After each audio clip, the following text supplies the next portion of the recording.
سلام دوستان، من محمد نویدی ام. تو این جلسه قرار پرونده ادیت عکس و پرام نویسی رو کامل ببندیم.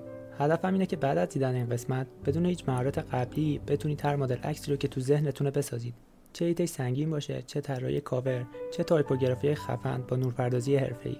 و از همه مهمتر، چطور ایده‌تون رو دقیق و حرفه‌ای به ابزارهای هوش مصنوعی منتقل کنید تا همون چیزی که می‌خواید رو براتون بسازه.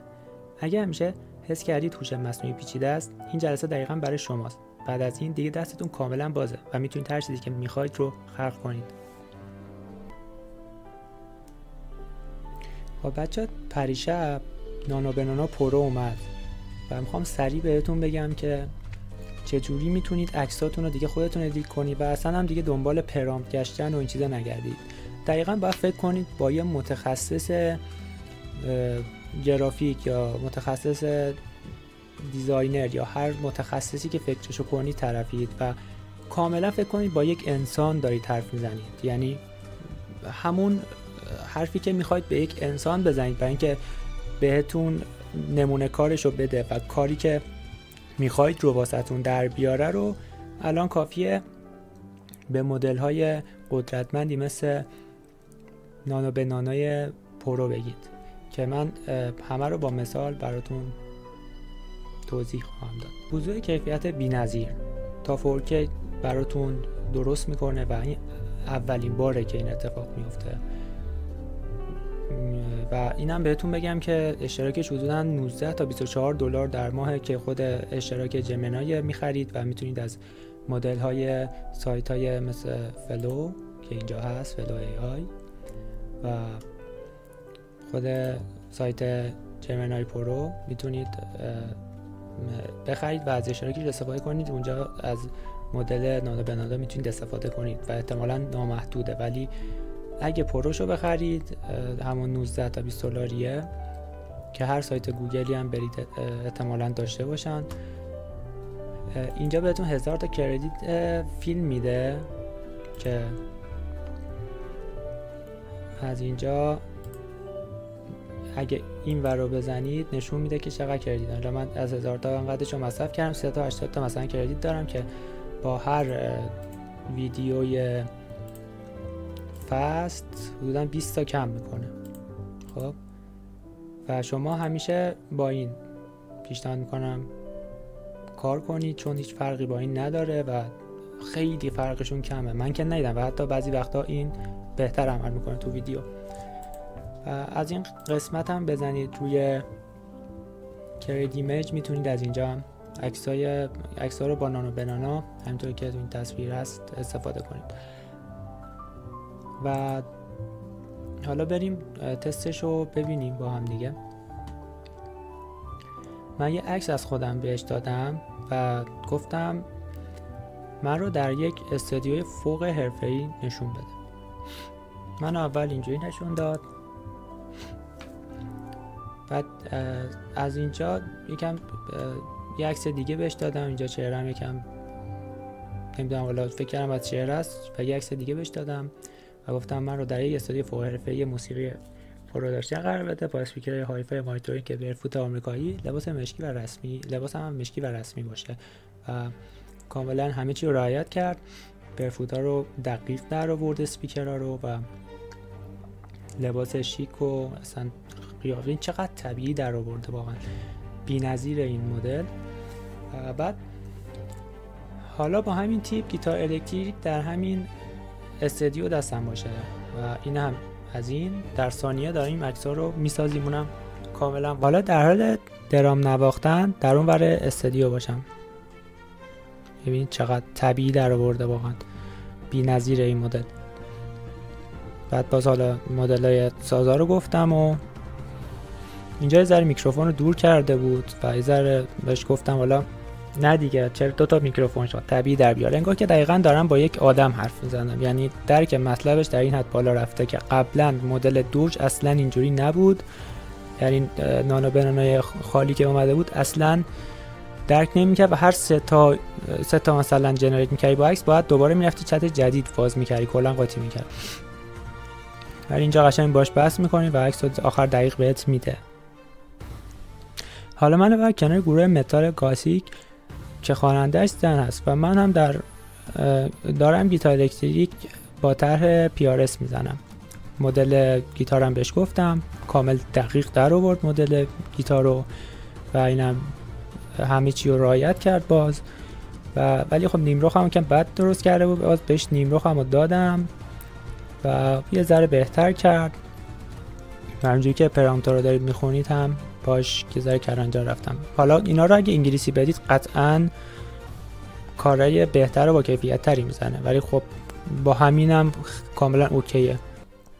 خب بریم سراغ اصل ماجرا که واقعا بی‌نظیره و درکش از این که باید تو چه محیطی برای چه پلتفرمی تو چه حالتی درست کنه بی‌نظیره. من این پرامتو بهش دادم و گفتم یک تامنیل زیبا و درخشان برای یوتیوب واسم بساز با رنگ‌های فوق‌العاده جذاب و گیرا و تایپوگرافی درخشان که مخاطب جذب بشه.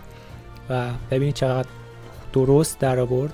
ولی لباس هم خب ایراد داشت که حالا اینم درستش کردم، بعداً بهتون نشون میدم.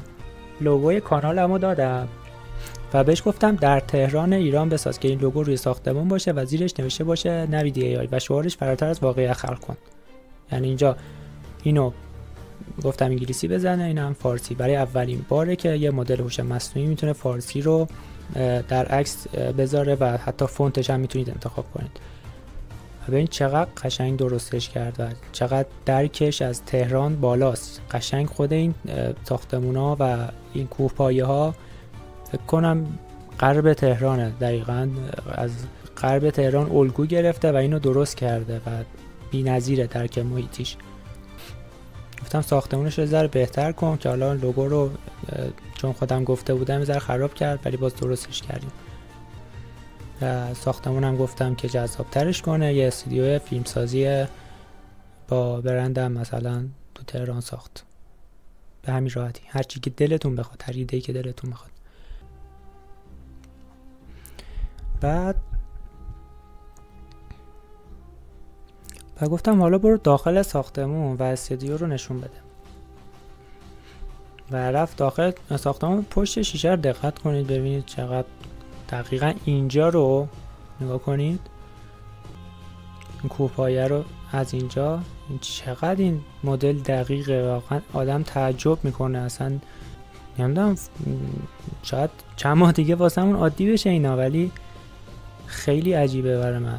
حتی این یعنی $20 مفته به نظرم واسه همچین مدلی، با اینکه برای ما خیلی گرونه ولی اونجا خب $20 هیچی نیست براشون، حقوق 1 ساعت کارشونه، ولی برای ما گرونه متاسفانه و به نظرم خیلی ارزش داره. حالا گفتم برو بخش مدیریت اتاق، مدیریت رو نشون بده که اینم چهره خودمه با کت شلوار مشکی و رسمی در اتاقم باشم به همین راحتی. یعنی دیگه دنبال پرامپت برید بگردید، نمیدونم پرامپت نویسی و اون چیزایی که میذارن و برید دنبالش و اگه این پرامپت رو میخوای پیام بده بهم و فلان و اینا دیگه نداریم، مثلا معنا نداره. پرامپت نویسی اصلا تخصص نیست به نظر من. خیلی چیزای مهمتری از پرامپت نویسی هست که شاید پرامپت نوشتن کلا 10% 15% کار باشه واسه تولید ویدیو و کار حرفه‌ای، وگرنه عکس دیگه واقعا یه بچه 10 ساله هم الان با همین یه دونه ویدیو میتونه هر کاری با یه عکس بکنه.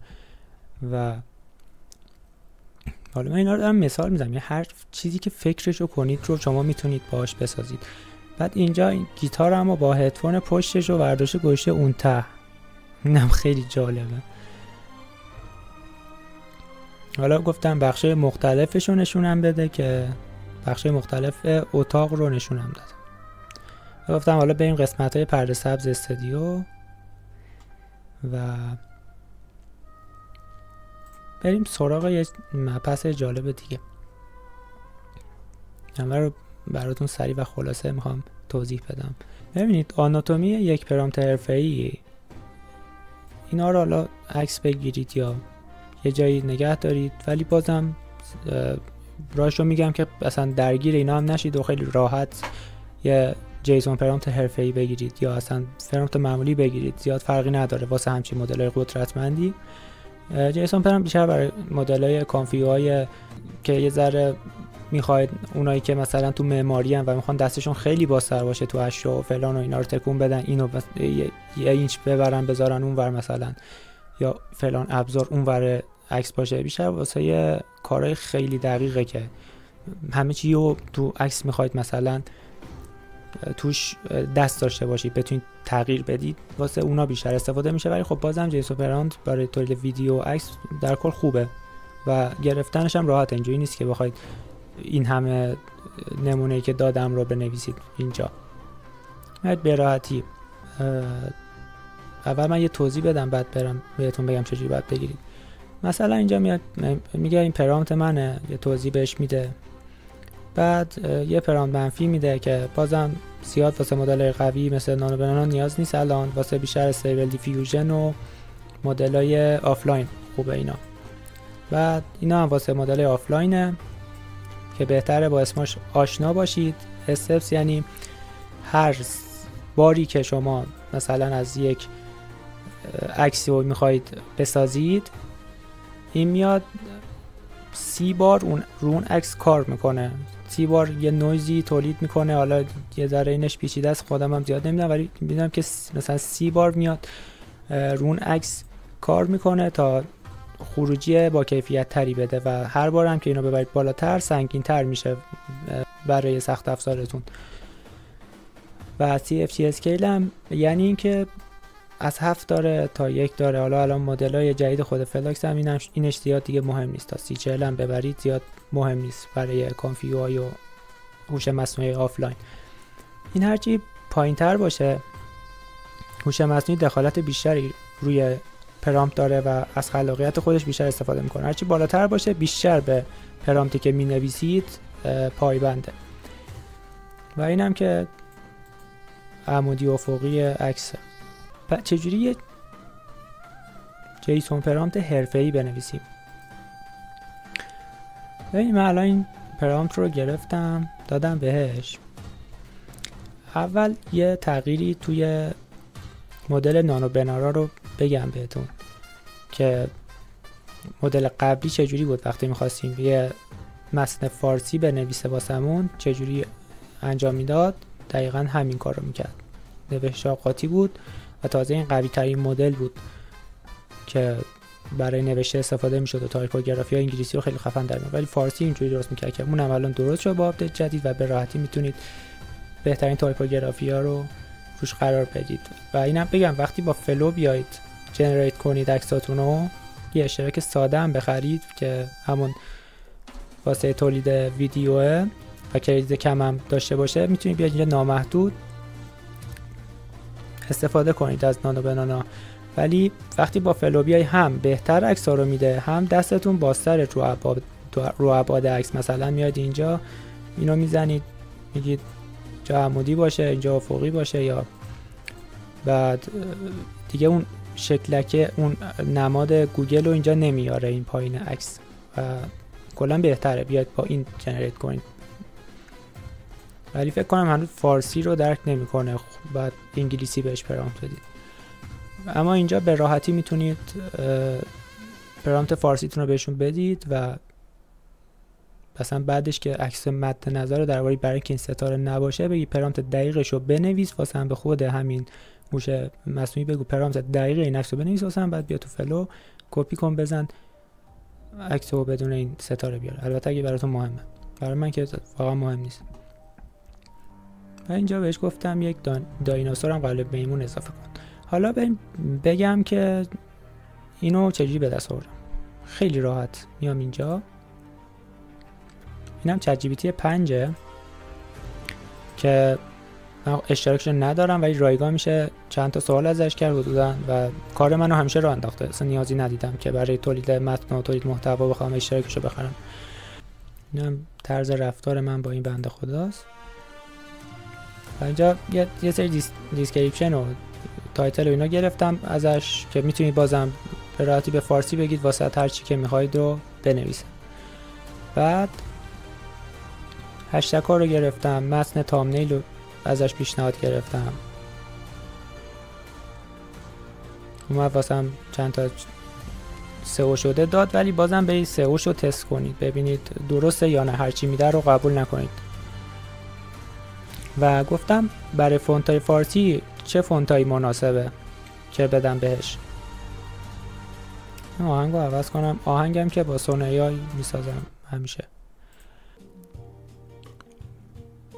بعد واسه هم اینو ترتمیز کرد، نوشت و چون من ازش زیاد نسخه جیسون پرامپتشو میگیرم، گفت اگه میخوای نواسط بنویسم و براش گفتم که آره و حتی دستشو باز گذاشتم، گفتم اگه خواستی میتونی خلاقانه تر و بهتر هم بنویسی.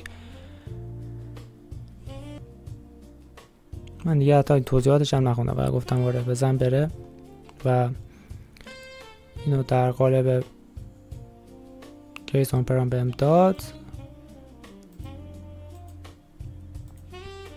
که نتیجهش هم با هم دیگه دیدیم شد این کاملا دقیق اون چیزی که میخواستم رو برام در آورد. حالا میذارم تو تاملیل مستندم که پیشنهاد میکنم مستند رو حتما ببینید.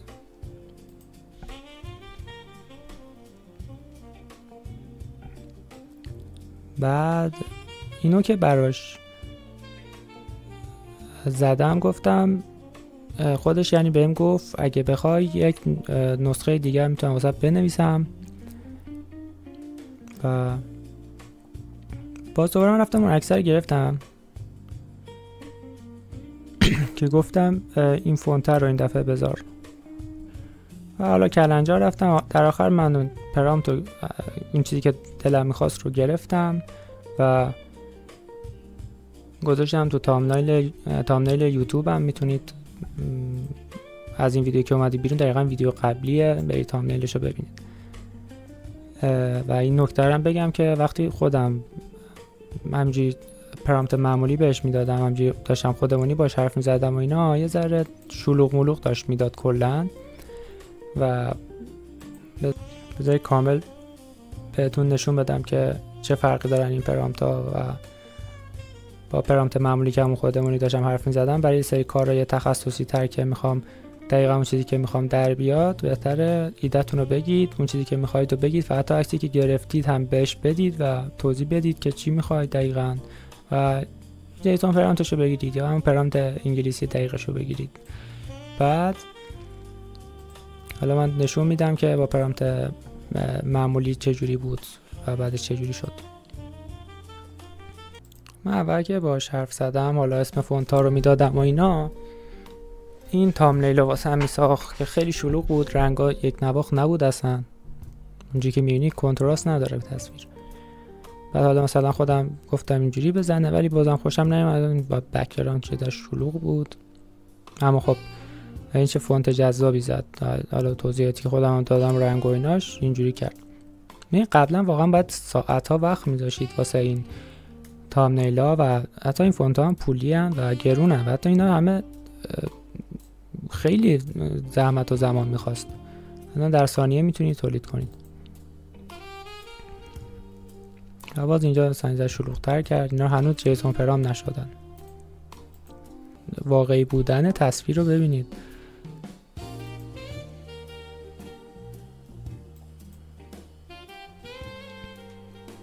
حرفی نذاشته واقعا.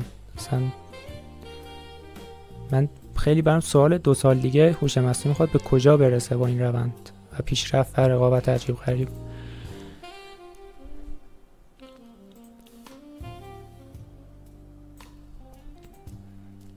و حالا دیگه میریم تو قالب جیسون پرام. اینو با همون فلو که بهتون نشون دادم نانو بناناش گرفتم که نانو بنان پرو هم بهش اضافه شده، همین دیروز اضافه شد. بعد نگاه کنید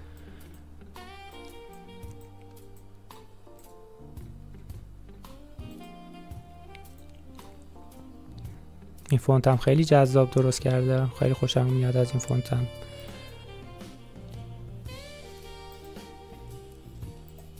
و اینجا بهش گفتم دایناسور هم اضافه کن، دایناسور اینجوری اضافه کرد. اینا دیگه میرن تو جیسون پرام. پس برای اینکه بخوایم خیلی دقیق تر واضح تر باشه، اول میگیم هدفمون و ایدهمون رو میگیم، همینجوری خامش رو 2 تا عکس میگیریم، بعد هر جای عکس رو خواستیم تغییر بدیم، عکس رو میگیریم میدیم به خود چت جی پی تی یا میدیم به جمینای و تست کنیم جفتش رو، ببینیم کدوم بهتر پرامپت مینویسن که اون چیزی که میخوایم در بیاریم. و جفتش هم میتونید رایگان از کردیت های مجانیش استفاده کنید واسه کارتون. در حدی دارن کردیت مجانی که بخواید ازش سوال بپرسی یا اینا. فکر کنم از با هر کدوم هم میتونید یه 3-4 تایی عکس تولید کنید. حتی چت جی پی تی 5 کلا خیلی عقب‌تر و ضعیف‌تر از این مدل تو تولید عکس و هنوزم فونت فارسی نمیشه بهش داد.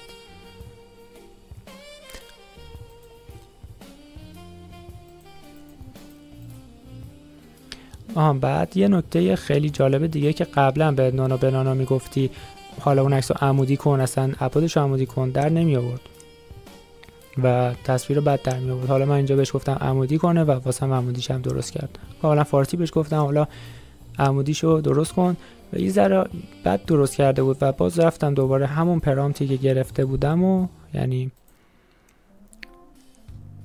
این پرامپتی که گرفته بودم و بهش گفتم اول اینجا بهش گفتم برای ویدیوش هم بنویس. فقط این نکته رو بهتون بگم که برای ویدیوش هنوز نیومده فونت فارسی و اگه بدید احتمالاً قاطی کنه فونت ها رو و تمیز در نیاره. بعد بهش گفتم بهم گفت میخوای عمودی هم واسط بسازم که من بهش گفتم حالا نسخه پرامپت عمودیشم واسم بنویس و نسخه حتما این کارو کنید چون بد میشه، چون الان تغییرها رو خیلی میفهمه. مثلا بگه عمودی و افقی یه جا مثلا بخوای افقی بدید ولی در از عمودی بخواید کاملا افقی میسازه دیگه. به خاطر همین بیاد باز دوباره بهش بگی که در قالب افقیش هم براتون مثلا بسازه. بعد حالا باز دوباره بهش دادم و به این زیبایی در آورد. کلا یه مدل دیگه در آورد و خیلی هم قشنگ درست کرد. یه تامنیل یوتیوبمه و گفتم بیا با هم یه تامنیل بهتر بسازیم. این ویدیو من تامنیلمه و پیشنهاد داد، من از پیشنهاداتش انتخاب کردم و دقیقاً انگار داشتم با یه آدم حرف می‌زدم. درکش انقدر رفته بالا، خودتون تست کنید. رایگان هم همه میتونن تست کنن چت کردن و ایناشو، بعد خوشتون اومد اشتراکشو بخرید. کاملا میگم اصلا دیگه از هر سوالی دارید راجع به ادیت عکس و فلان و اینا دنبال پرامپت میگردید، همتون از این دوتا ابزار بهترین چیزی که شخصی سازی شده واسه خودتون رو میتونید پرامپت تخصصیشو بگیرید. اصلا نیازی نیست برید دنبال پرامپت گشتن و اینکه پرامپت نویسی یاد بگیرید یا هر چی. بعد باش مشورت کردم، حالا به سلیقه خودم به سبکایی که خودم دوست داشتم ایجاد بشه پرامپتشو گرفتم. هم به همون جمعنی میگم جیسو پرامپت بهتون میدم. پرامپت معمولی زیاد فرقی نداره تو تولید عکس و اولش اینجوری کرد، حالا یکم باش کلنجار رفتم اینجوری درست کرد. بعد باز همون کارایی که گفتم و کردم، حالا عکس دادم دوباره گفتم پرامپت اینو بنویس و توی سایت فلو تستش کردم. این نتیجه رو گرفتم از فلو. بعد اینجا هم لوگوی اکانتمو دادم، گفتم بذار زیر عکس که این چقدر ترتمیز گذاشته زیر عکس و چقدر تایپوگرافی زیبایی زده، چقدر تصاویر و ایده هایی هم که با هم دیگه مشورت کردیم. این ترکیب انسان و هوش مصنوعی چقدر چیز خفنی واقعا میشه تولید کرد. یه تامنیل دیگه‌اش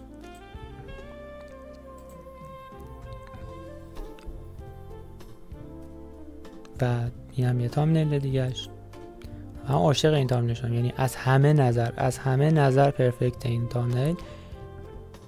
از هر چیزی که فکرشو کنید و در نظر گرفته، نورپردازی صورت، نورپردازی سمت چپ تصویر، سمت راست تصویر، سمت چپ تصویر و جزئیات رو یه جوری نکرده که مخاطب بیشتر درگیر این ور بشه و میگم همه یه استانداردها رو حفظ کرد و اینجا یه فونت فارسی سنتی زیبا بهش گفتم نوشت، بالا هم که فونت بزرگ که اسم فونت ها هم همه رو میتونید باز از خود چت جی پی تی بگیرید و تست کنید ببینید با کدوم بیشتر حال میکنید، کدوم سلیقتونه و پیشنهادم بتونید که تا میتونید نمونه کار ببینید، نمونه تامنیل ببینید، اصلا نمونه تامنیل ببینید و عکس بگیرید مثلا، یا حالا تامنیل هر چی، هر نمونه عکسی که میخواید بسازید، مثلا از یه چیزی خوشتون اومده میخواید عکسشو بسازید، همون عکسو اسکرین شات بگیرید یا با اگه واقعی ازش عکس بگیرید بفرستید بهش، بگید میخوام اینو ادیت کنم، میخوام اینو بسازم، همونو واسهتون در میاره و مطمئن باشید که اون چیزی که میخواید و دیگه به راحتی میتونید به دست بیارید تو هر سبکی.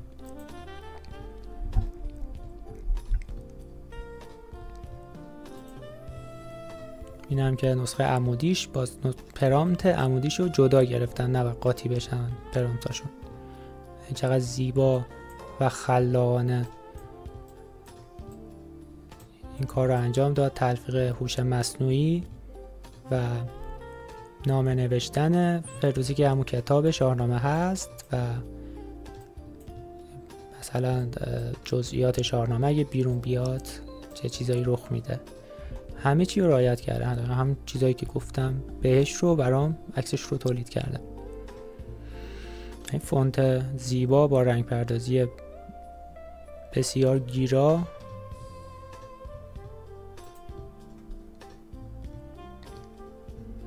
و عکسارم که همه رو داره با کیفیت بالا میده. من هر کدومی که دانلود کردم 5-6 مگه هر کدوم از این عکس‌ها، همه رو کیفیت 4K، واقعا بی‌نظیره. و اینم بهتون میگم اگه مدل آفلاین با سخت افزار خودتون که سخت افزار گیمینگ بند باشه بخواید این عکس‌ها رو تولید کنید با این کیفیت، حداقل واسه هر عکس باید 2 دقیقه صبر کنید.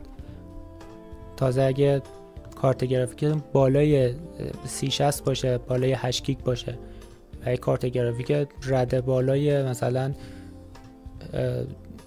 نزدیک به پرچم دارم بخواید بخرید، برای عکسای 4K حداقل باید 1-2 دقیقه صبر کنید، چه برسه ویدیو.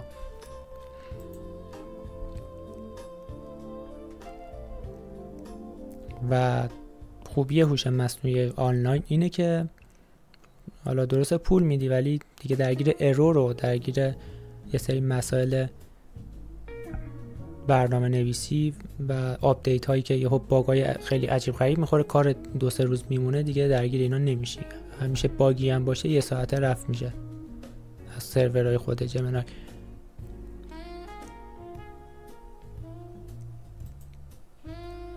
و اینم همون عکسی که گفتم حالا نشونتون میدم، گفتم حالا کسچروارم تنم کن که چقدر تمیز این کار رو انجام داده. واقعا نور پردازی کنار تصویر همه چی دقیق.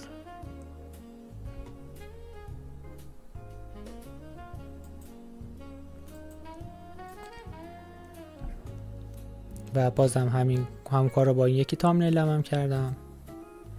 ببینید چی ساخت. این عکس 6 مگ بود، اینقدر با کیفیت ساخته بود.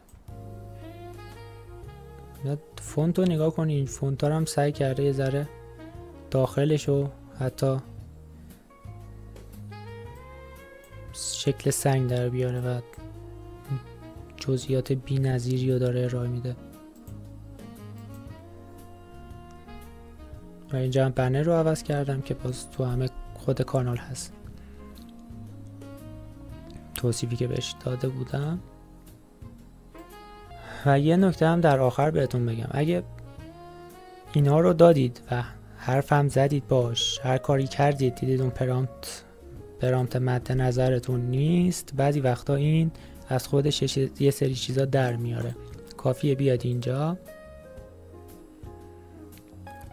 کپی کنید و از اینجا نگاه کنید ببینید چی نوشته. میتونید اینا هم یاد بگیرید، خیلی خوبه، همشو ترجمه شده ببینید.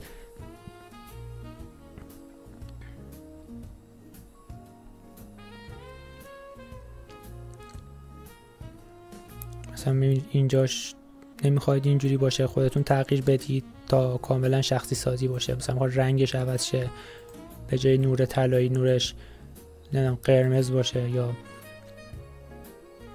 همه این جزئیات رو میتونید خودتون به راحتی تغییر بدید.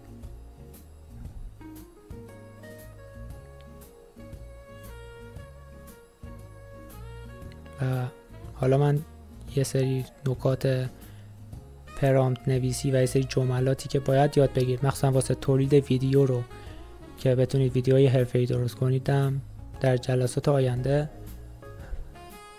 براتون میذارم و حتما اون نمونه پرامپت های مهمم در جلسات بعد بهتون میگم. خب دوستان، اینم از بررسی نانو به نانوی گوگل که همین پریشب اومد. اگه از این بررسی خوشتون اومد کانال رو دنبال کنید و حتما مستند تکامل حیات هم ببینید که اگر از اون مستند حمایت بشه واقعا ممنونتون میشم.